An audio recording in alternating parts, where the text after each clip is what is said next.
Hello, guys. Haven't been live in a while, so I'm gonna wait a few minutes to see if anyone comes in.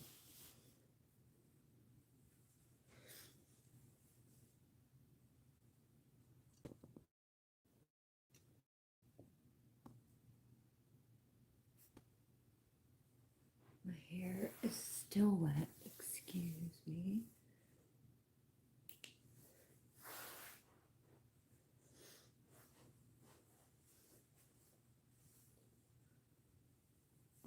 Hey, so somebody's here.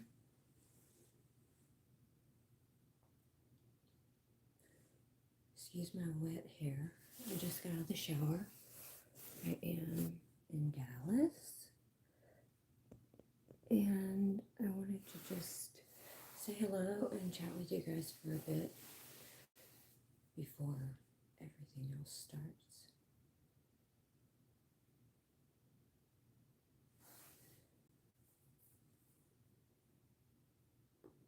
Anyway, I didn't really want to talk about anything in particular.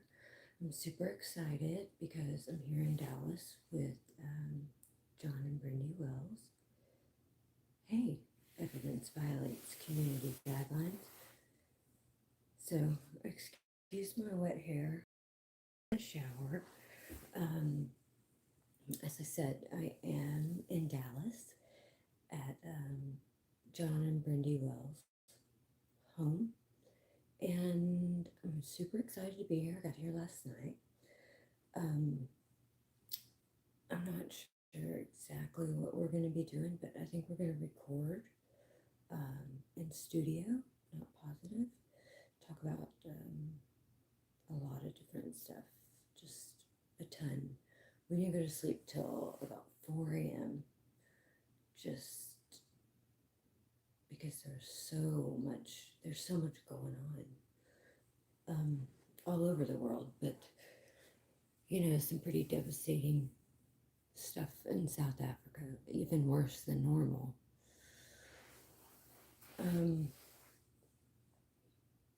No one's really speaking about it, guys. Sorry. Hey, coffee. I know, I need something. Is it cutting out or can you see me? The sound is bad. Hey, Ben. Sorry. I'm on my phone. Let me turn it up some. Is that better if I get closer? If it stays bad on my computer a little bit later. I'm not really used to doing this on my phone, but better. I hate getting so close you guys can see every pore in my face.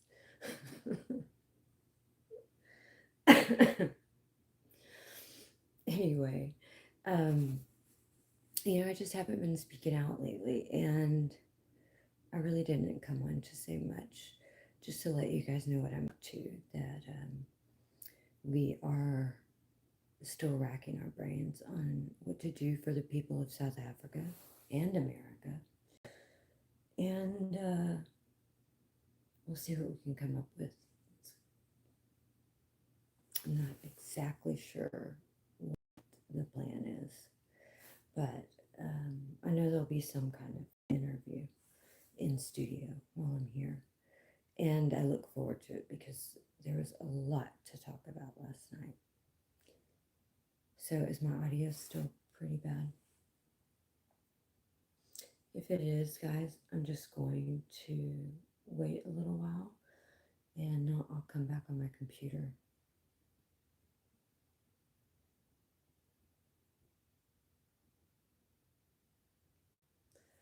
But yeah, I don't know if it's going to be tonight or tomorrow. I'm not sure what John has planned, but I should be when I'm a little closer. But I should be interviewing with him one of these days, for sure. If you guys can think of anything that I need to not forget, please remind me. I pretty much have everything down at this point, but I still get nervous. I still lose my words. But, John and Brindy have been so good to me. John has helped me so much be able to do my voiceovers for Alice.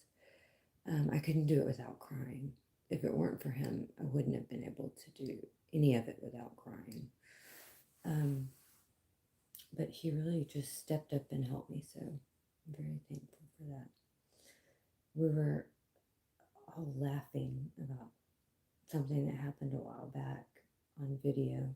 I don't know if you guys remember. I really don't want to talk about it. But it was pretty funny. Anyway, guys, I just wanted to come on to say hello, show my face, let you guys know in South Africa that we are still here, hoping for the best. We're also devastated by what's going on in our country. It's not about anything. It's about whatever I want it to be about. No kidding. But Ben, how are you, Ben? How are you holding up? How are things?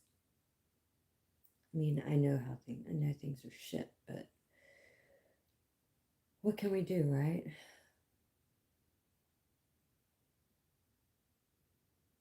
Thank you. No, no, thank you for me.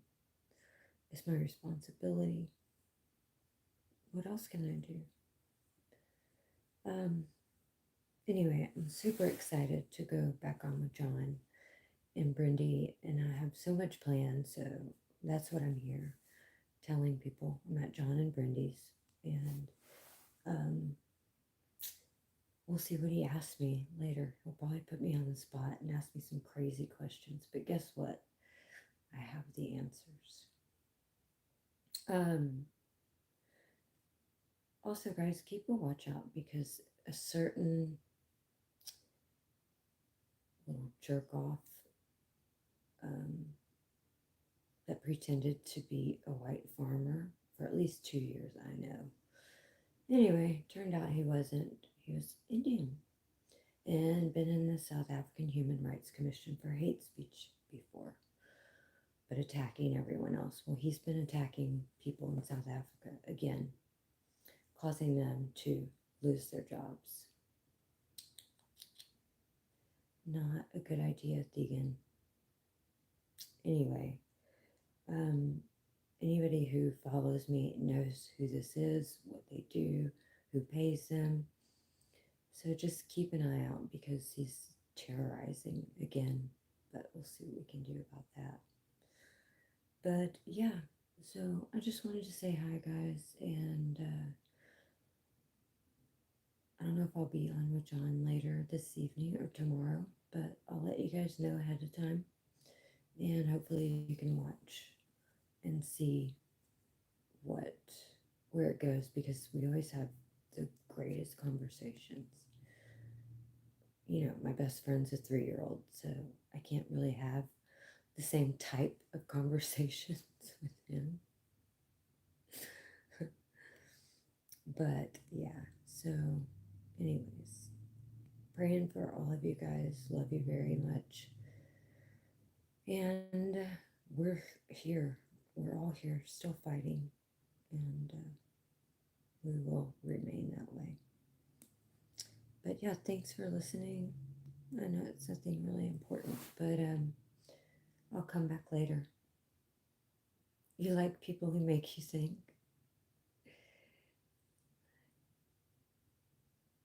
It is very rare. Hi, 007. Donna, is that your name? Yeah, well, my 3-year-old, He's pretty much my only friend, but he really makes me think. um, anyways, guys, um, we're always praying and we're always hoping that something gives for sure. I know I haven't been around a lot, but I had to take a step back. Your real name is Rick. Hey, Rick. Um, I had to take a step back. It was philosophical 3-year-old. Yes, he's so funny. Um, anyways, I had to take a step back because I was not well. The situation in South Africa, compounded with what was happening in America, was affecting me so horribly. I wasn't eating, I wasn't sleeping. Um, it was so bad. And that is why I had to take a step back and regroup. Um, Things like this, I don't know why, but they affect me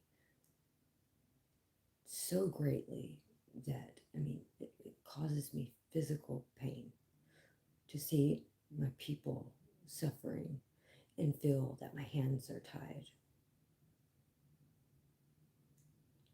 I hear you, 007, and no one could blame you, even if you are.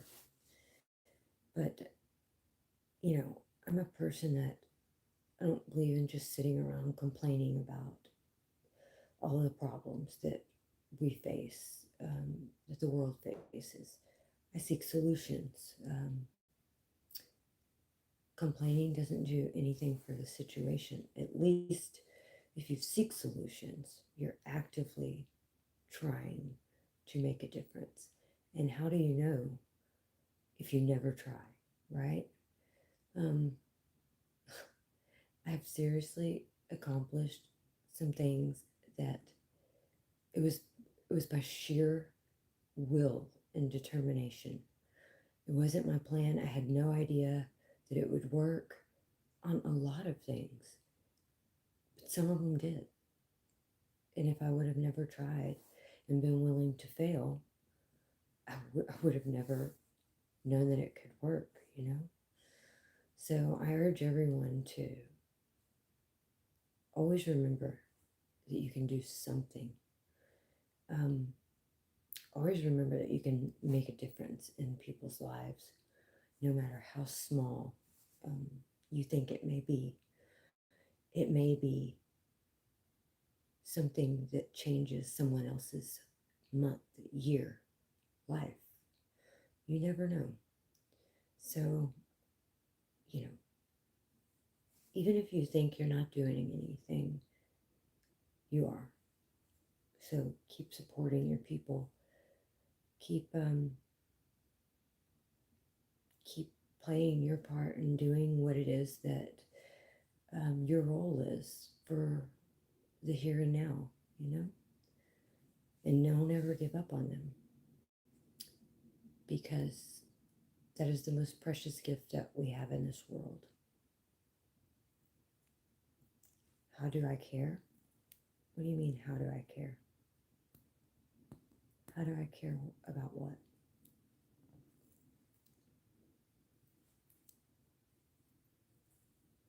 Come on, I need to hear this.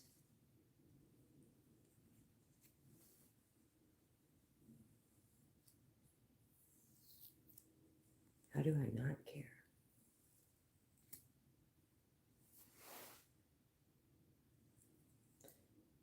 Honestly, it's perfectly ingrained in my DNA to care.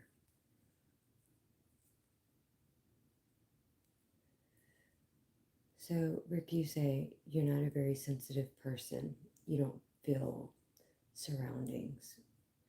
Well, I'm not a sensitive person either.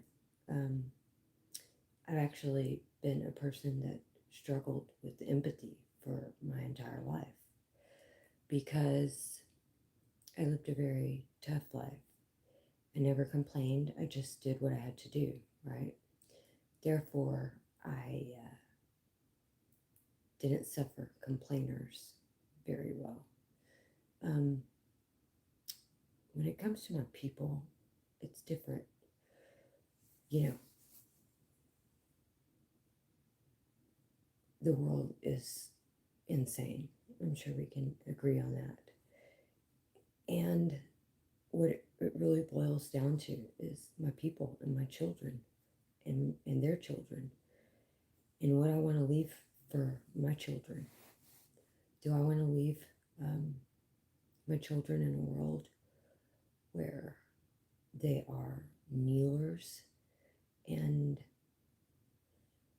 groveling to, I won't even call them dogs because that is too good, um, but groveling to people who hate them because they remind them of their failures? No, I have to care because as a woman, I hold part of the key to the future. I'm a mother, I'm a teacher of my children. They are the next generation, and even though it may not seem like we have a lot of hope for the next generation, if more mothers stood up and took an active role in teaching their children, we could rest assured that they would be okay. So, you know, it's a complicated thing. I believe that it's ingrained in my DNA very perfectly to care for my people. Doesn't mean I hate anyone, doesn't mean anything. It just means that I care for my people and my children and the future. And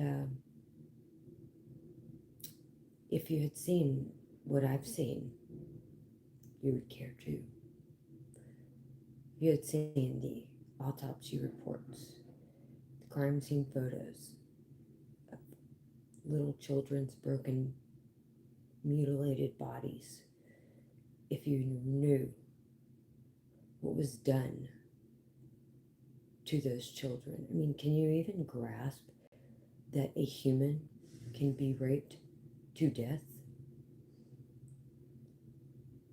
I don't think, I don't know where you're from, but I don't think most Americans can wrap their mind around that as a possibility. And in South Africa, it's not rare, but common. Um, when you have seen the things that I've seen and gotten to know the people as I have, you can't look away. You can't abandon them to that. It's too much. It's too horrifying. I. It's something that once you see it, you can never unsee it. It makes you lose sleep. It makes you ill. It affects you very negatively. I don't care who you are or how little feeling you have. I promise. I promise you. Because, I've always been kind of the same. I struggled to care when it came to certain things. But as I said, when it comes to innocent people and innocent children, um, for the sake of just evil, you can't ignore it. We have to stand up, and we have to stand up for those who are not able to carry the weight. It's our job. We have a responsibility to, actually. And the people who are not doing it, it's just because they're selfish and they care more about themselves than anyone else. They're self-serving, materialistic, and selfish. you know, without our humanity, what's left that makes us human? Especially if we can't have humanity for our own people.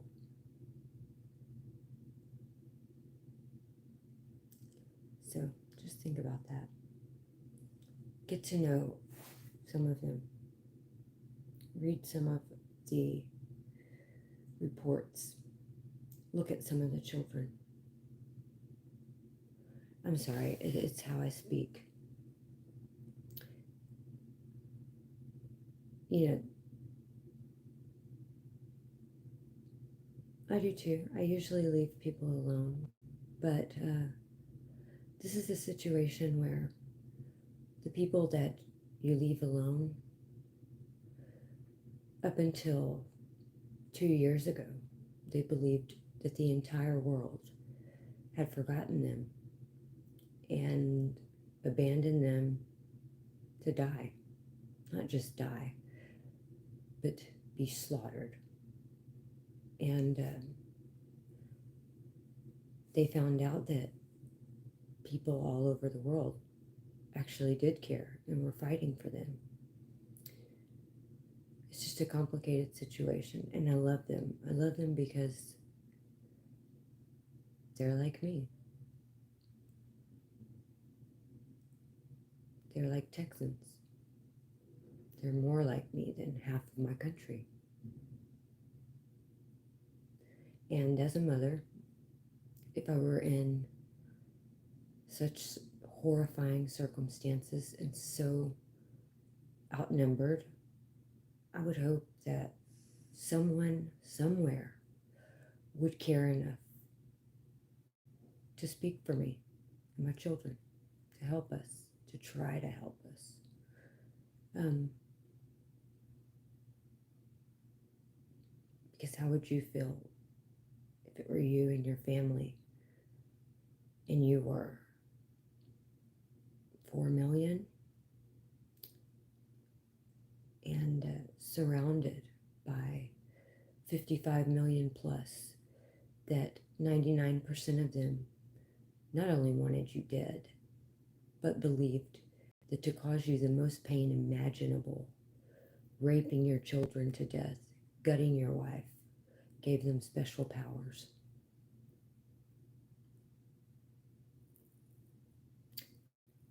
So not murder, but biology experiments. It's the only thing I can describe it as. And then when they went to court, if they ever were prosecuted, which is rare, they're held as heroes.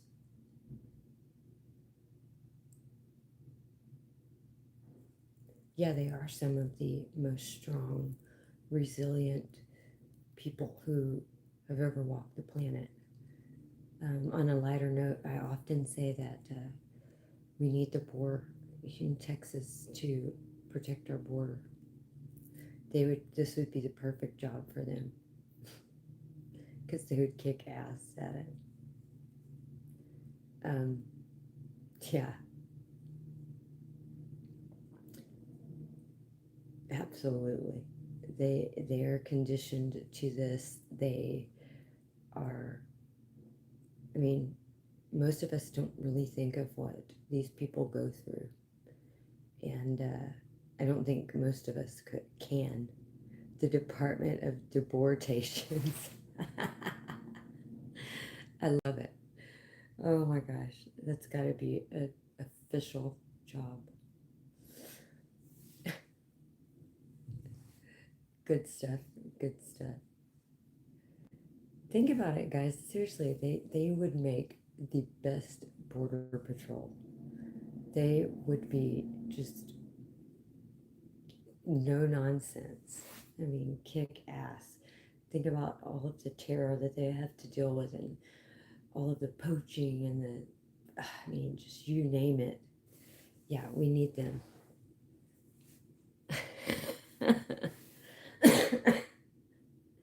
Yes. Oh, goodness. Anyways, also, guys, I was watching Jason Cohn yesterday on No White Guilt, and there is an amazing guy on there. He's Icelandic, and God, what is his name? you know my memory. It's shit. I'll think of it in a second. Anyway, so he's Icelandic. He does not even speak Afrikaans, but he's seen the situation and what's happening. And he took it upon himself to take all of the terms used to discredit us and, you know, tell us that our opinion doesn't matter, our children don't matter, that we're evil, we need to shut up. Um, all of the things that the liberals use on us. He translated all the terms into Afrikaans for you guys so that you could recognize them better when they're trying to attack you with this and just to help out, you know? YouTube, Ben. I need to share this. I meant to share it. Anyway, he's a good guy. But I'm going to go ahead and go for now, guys. I still have to dry my hair and get ready. But thank you for listening very much. And, you know, don't worry about struggling with caring about people. If you just make an effort to get to know some of the people, it comes very natural. Very natural. And that's really all I have to say. But be looking for John and be watching. I'll come back and let you guys know when we're going on. And everybody have a wonderful day and evening. Thank you. Bye bye, guys.